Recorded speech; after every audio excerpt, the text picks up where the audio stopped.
Good Saturday evening, South Carolina weather watchers. I'm the host for South Carolina Weather, Jesse Peterson, on this Saturday night. So let's go ahead and get started with the weather. So I can go ahead and get this out as fast as possible. Looking down near us right now, we do have no precipitation falling right now. We were having some precipitation earlier. I did have a little shower come by my house, and it did drop. It did drop some rain, not enough to accumulate, like right after the shower passed. The shower lasted for like 2, 3, maybe 4 minutes. But that's all it did. It rained. The wind was actually pretty high. So it was like a windy downpour. Did not accumulate at all. So it was not really anything happened. Or not enough happened for it to be considered really any accumulation, but we do have these showers off the coast of the Carolinas right now. These were the showers that were just onshore causing us those problems, and now they're off to our east, so we don't have to worry about them no more. You can look up. We do have a couple of showers and some rain all the way up here inside of Virginia and North Carolina. Let's look at the entire East Coast. We do have some snow shower up there at the lakes. And then we go over to the north, we do have some rain and some snow mix up there in the northern U.S. Now, I was going ahead and talk about our cloud cover. Cloud cover right now is obviously clear. There's nothing going on, and obviously, there's nothing really to talk about when it comes to cloud cover. So let's go ahead and move on to our current temperatures. You can see I did in fact change my temperature gauge thing because the other one was not. The other one was glitching out super bad. It never really did that before. This is the first. That was like it was having all these types of problems, so I just had to get rid of it, and I switched over to a different app instead of that one. So we are on to here now. So I mean, you can see we have way more.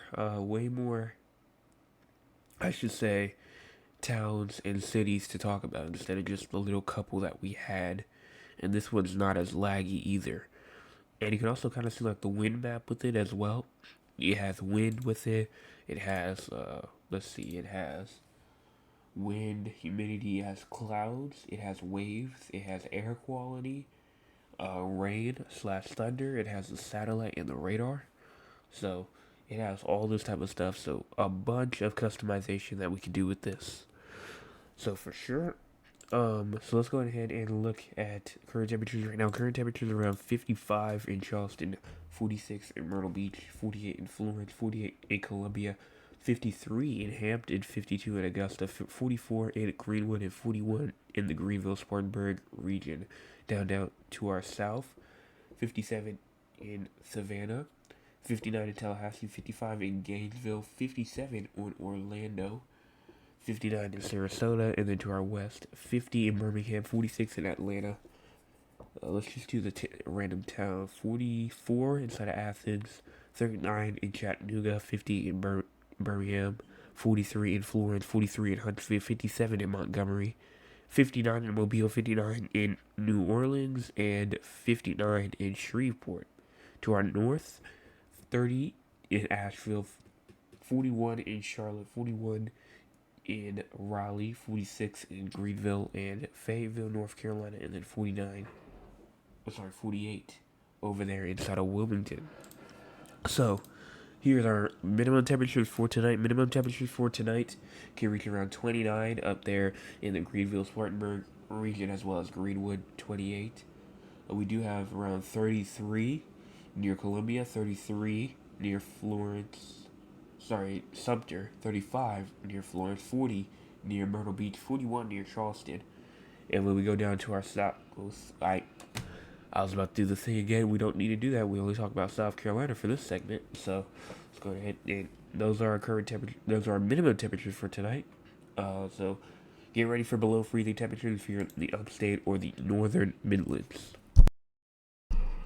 So here is our max wind gust. Max wind gust will get around 17 to 18 around Columbia and Florence and Sumter.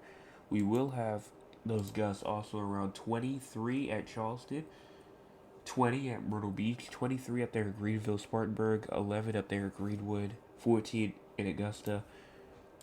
And then here's our 24-hour precipitation totals. No precipitation is expected for the next 24 hours. And then here's our thunderstorm forecast for today. We do have a little discussion. It says thunderstorms are not forecasted for the rest of tonight for the entire United States. It says, while a few showers will linger across the coastal Carolinas, as we saw, the prospect for lightning is lessening, and given the weakening low-level lapse rate / buoyancy, nocturnal cooling, and downstream convergence, which technically means thunderstorms are gonna lose their characteristics and they're just gonna turn into showers and maybe some heavy downpours, and that's it. As you can see, just no thunderstorms are forecasted for today, or for the rest of tonight. Now tomorrow, will that be a different story? No, we do have a little tiny risk up here for the panhandle of Washington, I call it, right here for the coast. Just this little area up there, if you look up there, northwest in Washington. Just isolated thunderstorms may occur up there, even into British Columbia as well. Could see some occasional lightning flashes as well. And it says a lightning flash or two cannot be ruled out as well in parts of Northern California as well. So, if you know anyone in Northern California, let them know. Or that might be Canada, it says CA. So, they didn't put anything for California, so I'm just going to guess Canada. So, going into Canada, I think that's what they mean with that's weird wording, though. I would have put Canada instead of California. But if they do mean California, and you know somebody at California, just let them know. Here's our day 3.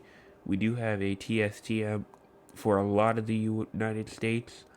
No severe threat is really possible, but isolated storms will be possible in parts of the Intermountain West and the Central Rockies, as well as the isolated thunderstorm potential could develop during the evening or in the overnight period. So, again, just lightning flashes, thunderstorms are possible with those, and then obviously we know what's going on here. We do have a day 4 risk for severe weather for Chicago, Indianapolis, St. Louis, Fort Wayne, and Grand Rapids, Missouri. No, sorry, that's Michigan. Grand Rapids, Michigan. I'm sorry for that.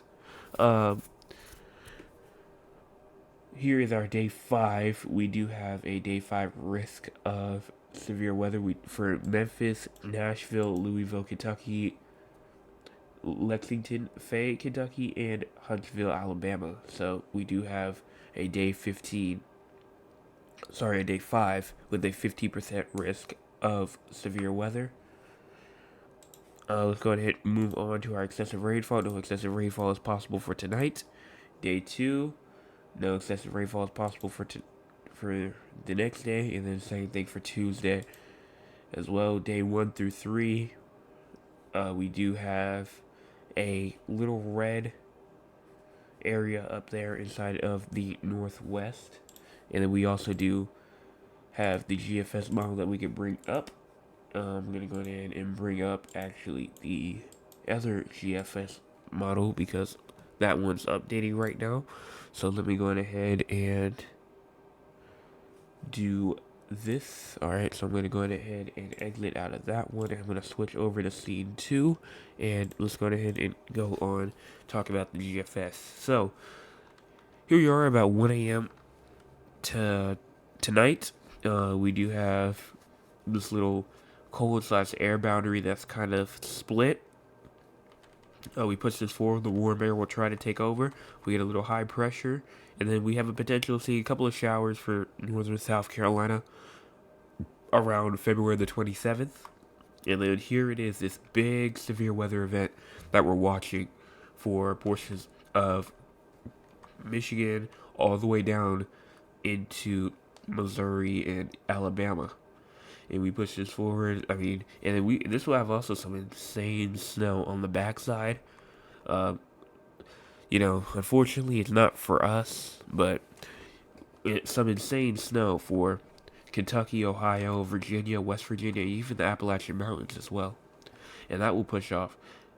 And that will bring us just some showers. And then we have, right after that storm gets out of our hair, we're going to have some moisture that gets pulled up from the Gulf of Mexico, and it will rain down on us, and it will be on us for a while too. So after that, we then have this next system that kind of just looks like a big wall of rain and wind, kind of just like going across the United States. And then this is potentially going to cause not only a heavy rainmaker, but potentially more severe weather for some area. Now, we're way too far to talk about this yet, but if we do go on ahead and pull up the GFS and we do go to the forecast loop and we go to the ATZ, it says around 264 hours out. So if we go 264 hours, now obviously it's 264 hours out, but the fact that the signal is here is still something that we need to watch. So let's go ahead. If we go ahead and show the dew points is the first thing that we always show. So as you can see, if we push this forward, there goes the dew point for this storm right here. That's gonna just bring us some showers. Not really, I don't really see anything severe out of that. If we go all the way to 264 hours out, we will have those dew points. Those dew points will be there inside the 60s for us. So dew points, that is a check. We will have those dew points for sure. If that severe weather does happen. So the moisture is there. Now we need the wind. We need the wind in the upper atmosphere to get those storms destabilized and to make sure that there's wind shear in the atmosphere. So once we push this forward some more and we get around 264 hours out, as you can see, we do have those winds. They're around 80 knots. So yeah, that's around as much as we need. I am also looking up there as well inside Minnesota, 110 knots, so potentially some pretty bad weather for them up there. But you can see with us, we do have those winds, so that is another check. Now we can also pull up the Cape as well. So we can go ahead and pull up the Cape and see, is there Cape in the atmosphere? And that seems to be a yes. There will be Cape inside the atmosphere when this system passes us. Now, 693 Cape, that gives us a marginal tornado signature. So, for sure, definitely, and that one gives us a tornado signature. So, that is our next thing to watch out for sure. Just because, I mean, if you go through, not really any Cape is possible or expected, really. And then there's our severe weather. A little severe weather event, kind of like right here, that's coming on Tuesday. And then we have this other event right here that's going to bring a lot of Cape to Texas. And potentially, if those dew points are there, and if the ingredients are there, could potentially cause some marginal severe weather. But I am mainly focused for that system that hits us around 264 hours out. That is on March the 6th. That was the day that I was watching for, actually before this even popped up. So, yes, we have that, and then everything else is La La Land. We're way too far out for that stuff. But that's going to about wrap it up. Thank y'all so much for watching. Sorry for the stumbling throughout this video. I guess I still am a bit stuffed up in my nose. So, that's just what's happening. And also, it's 10:30. I guess it's just time for me to go to bed. So thank y'all so much for watching. And I will see y'all not tomorrow morning because it's Sunday. But Sunday evening, maybe Sunday afternoon if I have the time to or if I feel like it. If not Sunday afternoon, then Sunday evening with another forecast update.